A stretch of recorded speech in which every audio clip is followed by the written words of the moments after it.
Bueno, seguimos entonces con los videos.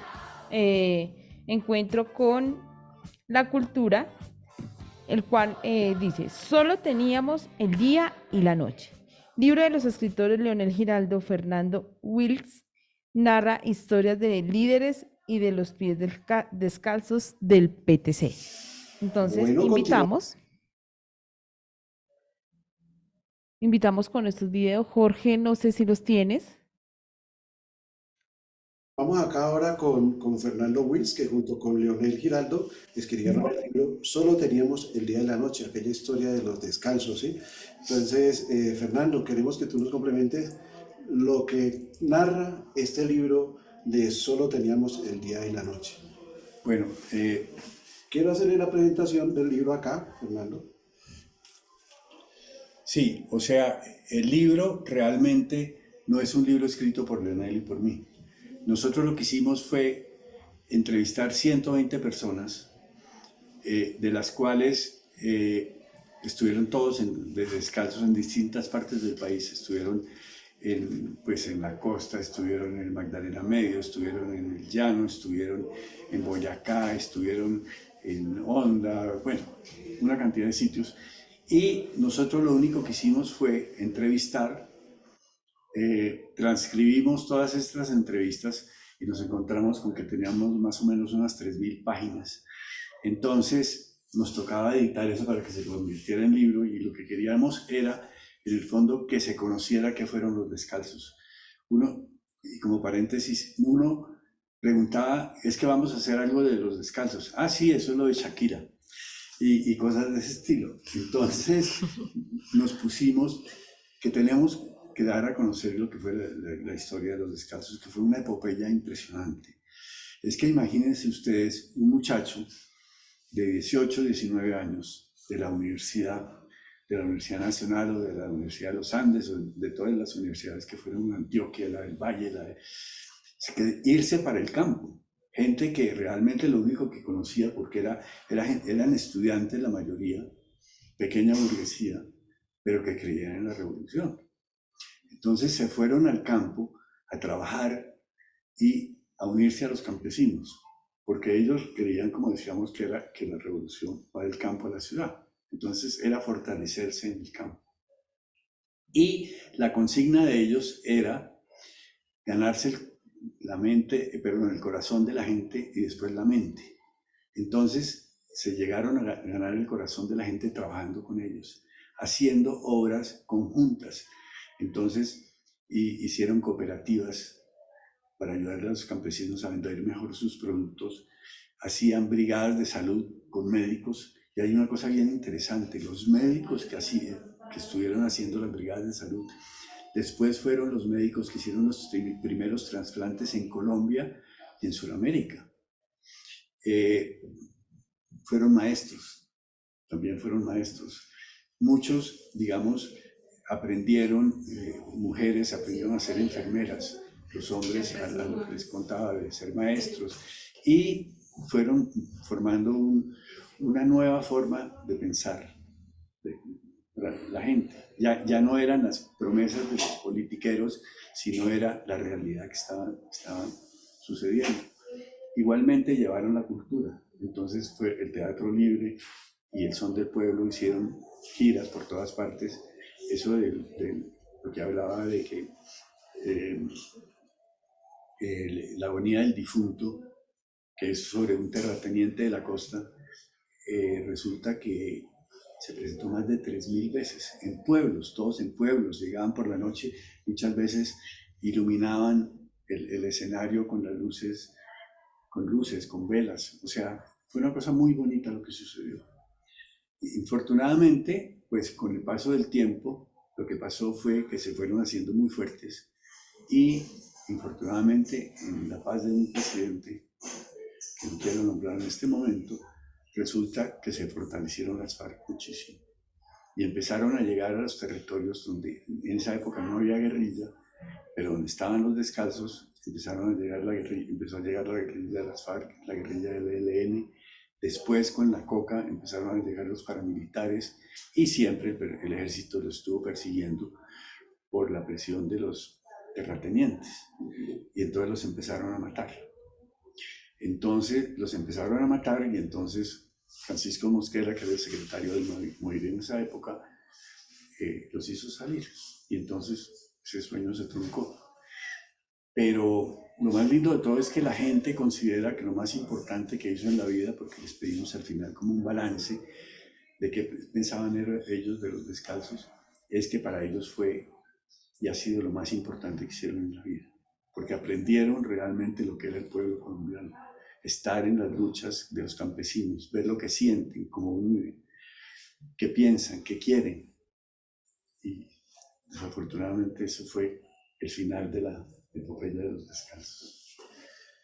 Muy bueno, muchas gracias, Fernando. Ahí teníamos nosotros el relato de lo que es este libro, muy interesante para ver esta parte de la historia de nuestro país, parte de lo que fueron los descalzos y de luego lo que parte también de la historia, La agonía del difunto de Esteban Navaja, recomendada para que la lean, es muy buena obra, y esperamos vernos en la Feria del Libro entonces. Allá los esperamos a todos el 29 de abril a las 5 de la tarde en el Salón E de la Feria Internacional. Listo, allá nos vemos, profesores, allá nos esperamos para que conozcamos esa historia, que no se pierda porque fue muy importante para el país.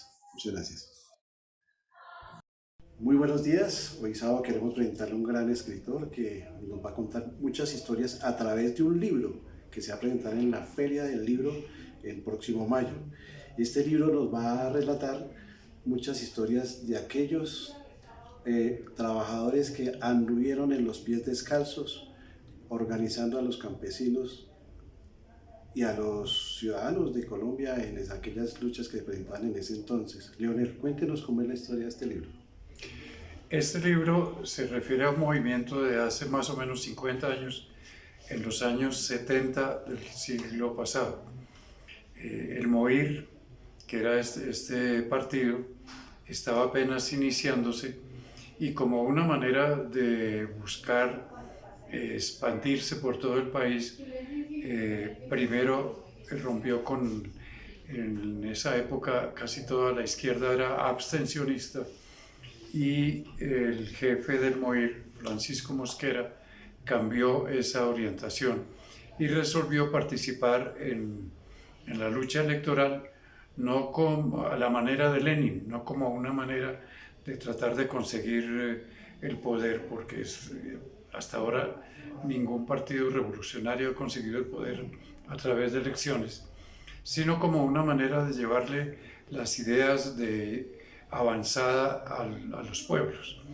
Entonces el MOIR fue a elecciones y como era un movimiento muy débil que era fundamentalmente en dos ciudades, Medellín y Bogotá, entonces a los cuadros jóvenes, muchos de ellos universitarios, se les dio la propuesta, se les hizo la propuesta de que fueran a hacer elecciones en ciudades intermedias. Ahí salió una primera cochada de jóvenes, casi adolescentes todos, que se fueron a la tarea novedosa. Todos no tenían ninguna experiencia en esto, en ir a hacer elecciones, a buscar candidatos, a buscar que la gente votara por un partido que nadie conocía. Más adelante se siguió participando en elecciones y para buscar ya una cosa que no fuera solamente la electoral, sino la alianza de los obreros con los campesinos a través de una política, entonces más centenares de jóvenes se fueron no solamente a las ciudades intermedias, sino también a las aldeas y al campo. Fue así como comenzaron en una labor muy dura, muy difícil, porque era la primera vez que muchos abandonaban las ciudades, que iban a conocer campesinos, comenzaron no solamente a tratar de sobrevivir, sino a hacer políticas. Lograron cosas tan importantes como crear cooperativas campesinas, crear ligas y comunidades campesinas, llevarles brigadas de salud, llevarles escuelas, llevarles formas de organización productiva agrícola que no se conocían, comenzar a través de las cooperativas a acumular ahorros, capital, y comenzar a través de ese capital a abrir caminos, a poner planchones en ríos que impedían tanto la llevada de productos que iban de la ciudad, como lo más importante, a sacar los productos agrícolas de los campesinos hacia los sitios de mercadeo. Todo esto todo ese movimiento se llamó los pies descalzos, o los descalzos, simplemente. Se fundaron clínicas tan importantes como una que hubo en Magangué, que la lideró un médico que era un médico de mucha altura, que fue Roberto Giraldo, que con otros médicos de Medellín, por ejemplo, fueron de los primeros médicos en hacer trasplantes de riñón en América Latina. O sea, esto fue un movimiento que llevó no solamente política, que partió de las necesidades de la gente, de los campesinos, de los aldeanos, para comenzar a agruparlos en un movimiento revolucionario. Ahí tenemos la invitación entonces a la Feria del Libro, a leer Los Descalzos que ayudaron a la organización del campesino. Muy interesante, lo esperamos el 23. Más adelante les diremos en qué pabellón y qué día estará presente. Es en editorial, editorial Planeta. El libro se lanza el sábado 29 de abril y se llama Solo teníamos el día y la noche.